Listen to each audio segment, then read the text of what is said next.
Supply Chains in the Spotlight, 2 success stories. Well, 2020 has certainly been an interesting year, but it's been a year that we have seen accelerated adoption when it comes to the emerging tech space, specifically in the supply chain models. And we have 2 fantastic examples joining me today. We have David joining us from Panama, and we also have Karl, who's normally represents Mexico for Morpheus Labs. It's very interesting use cases from both of these 2 gentlemen. So first of all, thank you so much for joining me on the line today. Thank you, Jessica. I'm glad to be with you. Thanks, Jessica. Absolute pleasure to have you both. And I think for our viewers, it would be great just to get a short introduction to the organizations that you're both representing today. So maybe, David, you'd be so kind as to start with yourself and the company you're representing. Thank you, Jessica. I am the CEO of Foodchain, which is a blockchain development for the food and agricultural business in Latin America. And what we do is not only do we use the blockchain for traceability and supply chain management, but we also have developed several services, a trading platform where we unite farmers directly with buyers in the United States and Europe, as well as provide other services. And we're currently developing what we call Foodchain Pay, which is an electronic payment system that will be tied into the whole structure of the food chain. Fantastic. And actually, when I was looking into your organization, David, it seemed that from an agricultural perspective, it seemed to be one of the most technically advanced. And Karl, I'd really like to turn to you now and you to share with our viewers some of the work that Morpheus Network has been doing. For sure, Jessica. So first, the company's called Morpheus Network. So it's Morpheus.network. And we're a supply chain middleware company. So just as hardware and software doesn't require any kind of explanation, we really sit between like a shipper or a seller and a buyer of like global products and automate then all those transactions between that seller and the buyer. Now, what we found is that a lot of the supply chain participants, they'll all have their own platforms, their own databases, their own communications protocols, and we're trying then to put all that information on one platform, make it shareable, make it trustable, so that people can actually streamline their supply chain operation. Fantastic. And I think one of the first questions and one of the first and biggest misconceptions is when it comes to small and medium enterprises on the blockchain and when it comes to supply chains is profitability and if it makes sense. And David, from an agricultural perspective, I'd love to turn to you and just ask you how you would answer the question of how to ensure profitability when recording on the supply chains. Well, we have a very defined strategy, and from when we initiated, we defined that we want to have a lot of different alliances and partnerships. So what we did is we went in and started doing partnerships with multilateral organizations and dedicated to the food and agricultural business in Latin America. So we have right now 4 different alliances with the Inter-American Development Bank, the Institute of Agricultural Cooperation, Latin American Development Bank, and others. And what we've done is that they work directly with farmers and governments throughout the entire Latin America and the Caribbean. So our strategy was to work with them and start developing pilot programs with local governments. And the reason is that we wanted, Latin America has a pent-up demand for this type of supply chain and trading and the blockchain as a whole. And but we wanted to go ahead and come in from the top and then work on down to the producer organization. So we have a lot of different pilot programs going on right now in partnerships.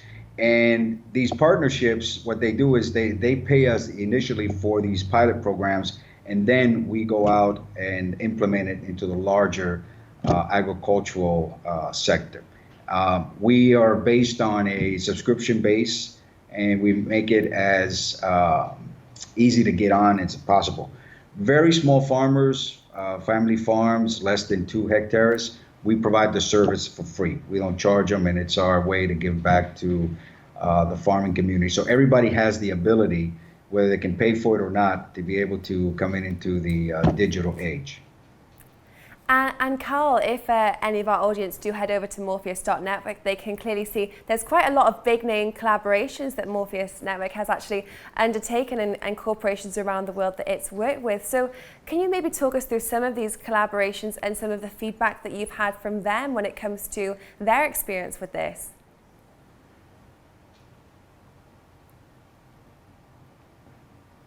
Sorry, Jessica, I lost you from that question. Just repeat it quickly. Of course. When it comes to your organization, if you go onto the website, you do see on Morpheus.network that there is a lot of big collaborations that your company has integrated with. What have been their experience with blockchain? Yeah, so, we're a SaaS solution. So it's, our solution's hosted in the cloud. We run it in like the major clouds like, AWS, Amazon Web Services, Microsoft Azure. And what we use blockchain then is a notary service for posting data between counterparties. And that means it's really easy to share data between different parties to facilitate, global trade. We have Fortune 100 companies using the platform, and we also have some smaller and medium-type businesses. So, really, anyone with a digitization challenge that's, become, with COVID, maybe one of the number one priorities in organizations, how we move products around the world and do that on a digital basis, Morpheus is a great solution for them. Fantastic. And David, I'd love to turn back to you there, because you did reference that across Latin America, you do work with some different governments as well when it comes to really onboarding this technology. So what kind of feedback have you had so far? Feedback has been excellent. Right now, everybody wants to, in one way or the other, implement blockchain from the government level as well as the business level. What we're finding out in Latin America is that they don't really understand how the system can really be integrated to a lot of their system, like Karl just mentioned, is that integration aspect. And so we have basically have open APIs and ways that we can connect with government systems. And one of the alliances that we have is with LatAm. And LatAm is a blockchain for Latin America from the Inter-American Development Bank. And what they've done and are doing is connecting all different types of government services like customs, for example. So all that document can be digitized and moved through a system. So we're part of that network, and that's what's allowing us to be able to promote and onboard a lot of these different government agencies that are very interested, as well as private business, they're very interested in coming on board to the blockchain technology. And it's very clear from speaking to you both that you both have very different but very hands-on approaches when it does come to this integration. So I'd like to ask you both, and David, I'll start with you. What are some of the challenges that you think may be in the way of this adoption of this technology moving forward? I think what we're seeing, like, there's a lot of demand, especially from governments, and since we're in the agricultural business specifically, a lot of from the Ministry of Agriculture.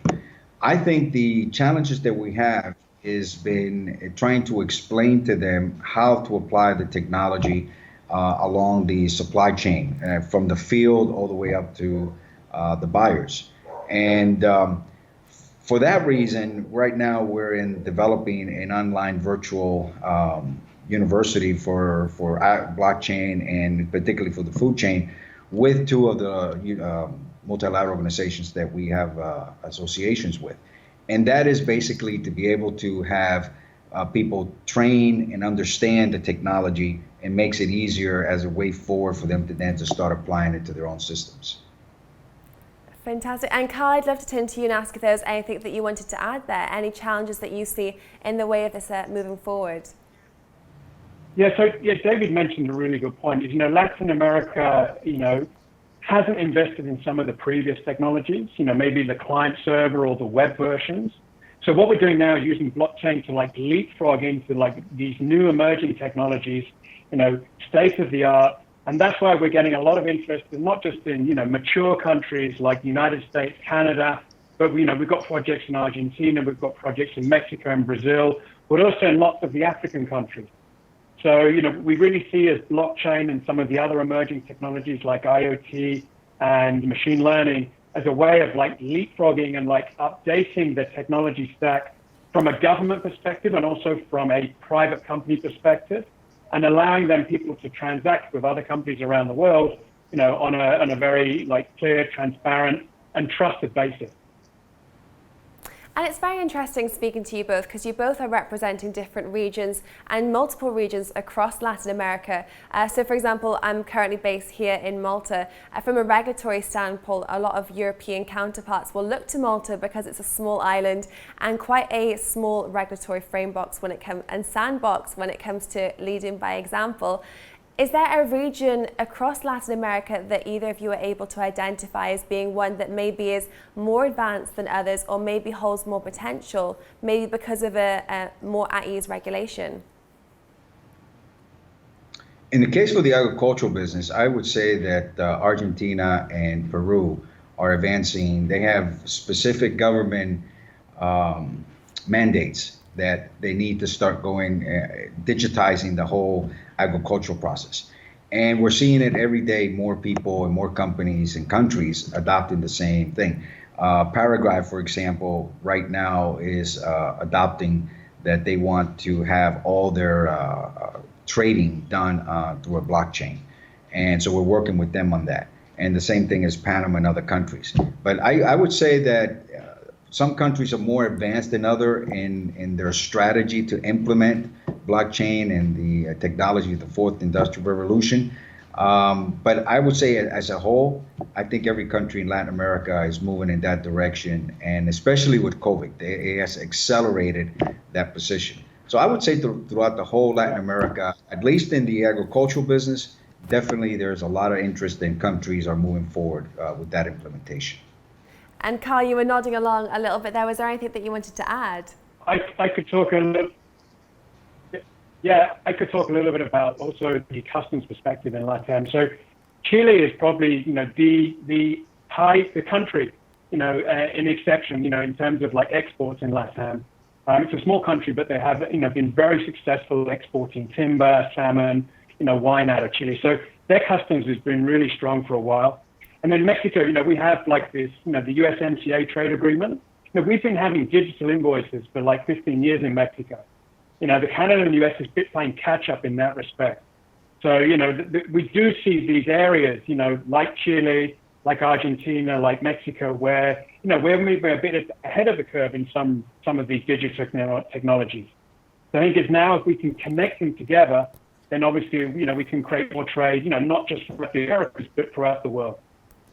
It really is such a fascinating... Absolutely. Well, gentlemen, that's all that we have time for now. But David, Karl, thank you so much for your insights. It was an absolute pleasure to hear you. So thank you so much for your time today. Thanks, Jessica, for inviting us. And look forward to keep the conversation going on your program. Thank you.